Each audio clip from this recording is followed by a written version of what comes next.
Welcome to the Path to Mindset Mastery. My name is Brad Bizjack. I'm a mindset strategist and coach, inspirational speaker, and creator of Appreciation Academy. And today we're going to talk about why it feels like you can never get ahead. This is a missing piece of success that a lot of people have. And the reason is because you spend so much time focusing on why you're not successful and not nearly enough time focusing on how you've been successful in the past. This podcast is all about counting your successes instead of your failures and how it's actually a business tool. So why is that? Why do we want to do that? Because wherever focus goes, energy flows. Most of the time when you start to go after a dream, your mind keeps wondering why you're stuck and why you haven't gotten there yet, right? Like, you know what I'm talking about, or am I crazy? Like, you're kind of mean to yourself for why you haven't gotten further along in your goals. I would always look at my to-do list and be like, why haven't I gotten all this done yet? And I would get down on myself, and it was like until it was completed, I couldn't be happy. It was like this perfectionist mindset. And then I'd get into an unresourceful state when I looked at what was left on my list, and I would get even less done. Does that sound like you? Where if you count the number of things on your list that you haven't done, it makes you feel worse, so you get less done. It doesn't feel very good. So what does that prove? That proves that when you look for how far you have left to go on your to-do list, that's just one small example. When you look for how far or how much more you have to do or how much further you have to go to get to your goals, it creates negativity. Now, don't confuse that with getting excited about big goals and big dreams. You absolutely should be excited about big goals and big dreams. I think visualization is an extremely powerful exercise to picture where you want your life to end up. But what I mean is, when you're simply saying, why aren't I there yet? Those words will knock you down. So I'll give you a great example. At the time of this recording, we paid off 100% of our debt yesterday, which is awesome, amazing, right? Super exciting. $92,600 gone from debt, totally free, which feels amazing.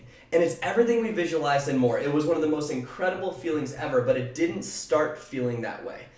We had to build that into how we went about paying off our debt. So what do I mean? Like, can you imagine how we felt when we started paying off $92,000? Can you imagine how that felt to be just sucked into that burden of debt? Can you imagine how negative our mindset would be if that's what we continue to focus on? That's how we started. And it was almost like this mindset of, I can't be happy until I finish that debt. And it drove me absolutely nuts. We just went crazy. We were like, well, shit, are we ever going to get out of this? In fact, I remember when we paid off $46,300. That's halfway, right? I remember when we paid off $46,300 of principal, so half. I remember looking at it and going, oh my gosh, we still have $46,300 to go, right? I didn't even take a second to feel grateful for the fact that, like, holy crap, we just paid off 46 grand, right? I didn't even focus on that. Do you see the difference? Do you see the difference in energy? Oh my gosh, I still have 46,000 left to go versus, holy crap, we just paid off 46 grand. And that was a success strategy that we needed to learn to implement into our debt go forward. We started counting even when we would pay off $150, something super small, or $25, something super small, we'd celebrate that. Do you see the difference? So when you focus on how far you've come, what emotions do you feel? You feel happy, you feel excited, you feel joyful, you feel passionate, you feel alive, you feel free, you feel momentum. And like, you can write even more down in your notes, but that's how you feel, right? But when you focus on how far you still have left to go, what do you feel? You feel fear, you feel doubt, you feel scarcity, you feel pain, you feel impatient, you feel frustration, you feel blame, you feel anger, you feel resentment. You're just pissed off and you're in an unresourceful state. And those two groups of emotions have totally different results in your life, right? Which of those two groups of emotions is going to be more likely to get you to your goal faster? Obviously, when you focus on your successes. Which of those two groups of emotions are going to make you feel stuck even longer and never feel happy with the way your life's going? Obviously, the negative one, right? One is exciting, one is painful. The challenge is that most people focus on how far they have left to go and they don't even notice how far they've come. Not you, not anymore. That's not what's going to happen. As you go through life living this way, it builds resentment and anger, and it makes it even harder to get to your dreams. So why does this happen? Why does your brain do this? So this will really help you see that if you're an asshole to yourself, it's literally just your brain doing its job. Okay? So why can't you see how far you have left to go and how far you've come simultaneously at the same time? Why not? Because there's a piece of your brain called the reticular activating system, and its job is to fizzle out all the millions of things that you're not currently looking for. So let me give you an example to show you what I mean. Look around whatever room you're in right now and count the number of things that you can find that are red. Just do it. Just trust me on this. Count the things that are red. Ready, go. Look for red, look for red, look for red, look for red, look for red, look for red. Count the things that are red. Look for red, look for red, look for red. Look for red, look for red, look for red, look for red, look for red, look for red, look for red, look for red, look for red. I found 6. How many did you find? I found 6. But let me ask you this.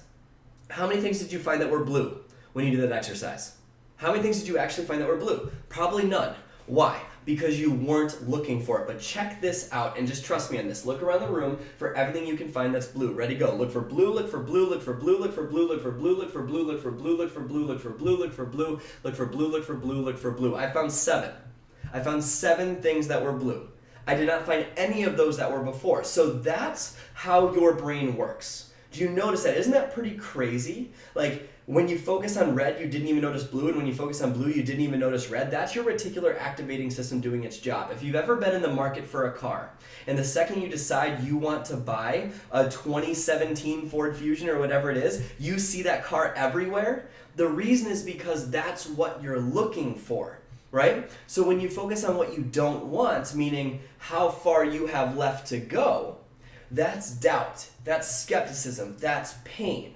And those thoughts will grow in your mind like weeds. So Jim Rohn has an amazing quote that says, stand guard at the gates of your mind or weeds will grow automatically. What does that mean? That means that unless you program your mind to look for what you want or blue or how you want to feel, it will automatically find red or what you don't want or how far you have left to go. Why is that? Because your brain doesn't have a primary interest in making you happy. Your brain's job is to make sure you survive. So at any moment in time, it's looking to protect you from pain. So when you think about these big goals that you set and all these things you want to achieve or accomplish, your brain's going, whoa, whoa, whoa, whoa, whoa, don't go after that. That could mean rejection. That could mean failure. That could mean just someone disapproving of you. So your brain is trying to protect you from pain. That's what it's doing. So if ever you're an asshole to yourself, it's your brain literally doing its job. And I can go on and on about this. And in fact, check out my podcast, How to Get Out of Your Rut When You're Feeling Stuck.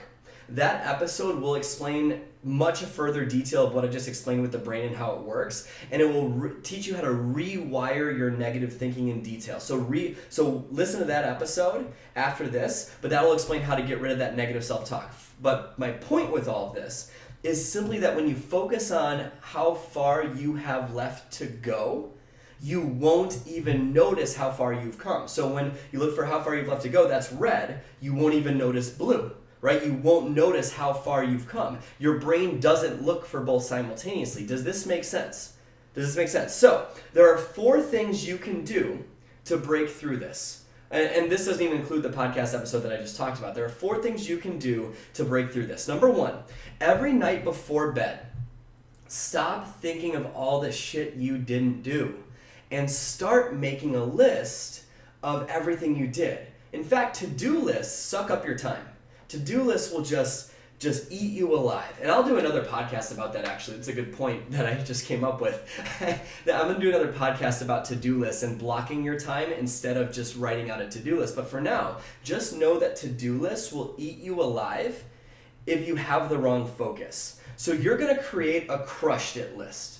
Okay, you're going to create a crushed it list, and you're going to write out before you go to bed, when you finish work, or even when the kids get home, whenever it's a good time for you.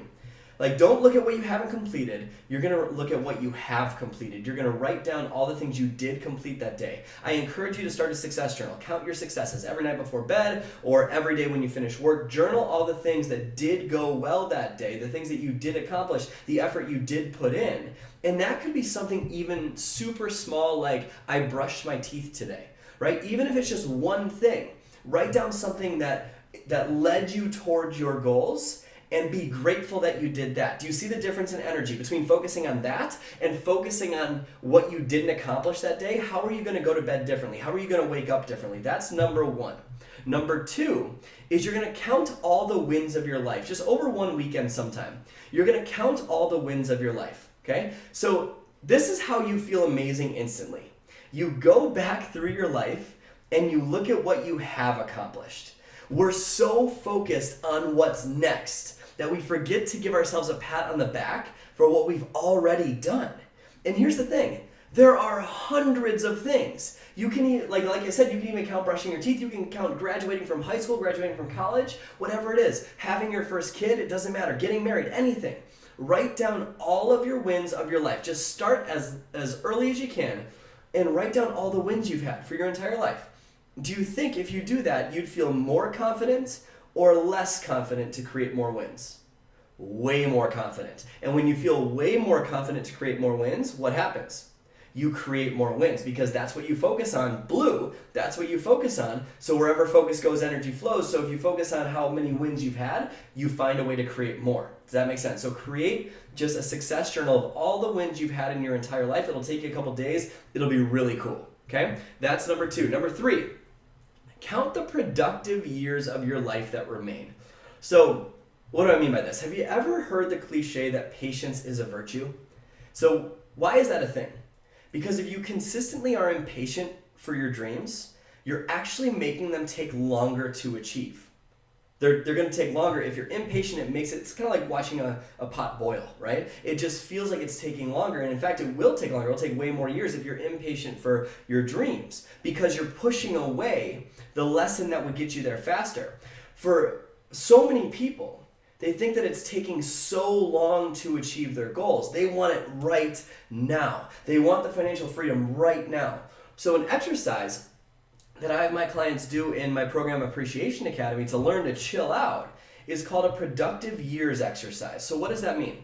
Well, most human beings are productive members of society, give or take, from age 22 to age 75. Unless you're a dude, then you're a douchebag until you're 26. I'm obviously kidding, but play ball with me here. 22 to 75, sorry, 22 to 75 would be your productive years of your life, right? 22 to 75, give or take. That's 53 years. So let's say you're 30 and you're going after your dreams and you're getting really impatient. That means that you've used 8 productive years from when you were 22 and you still have 45 remaining until you're 75.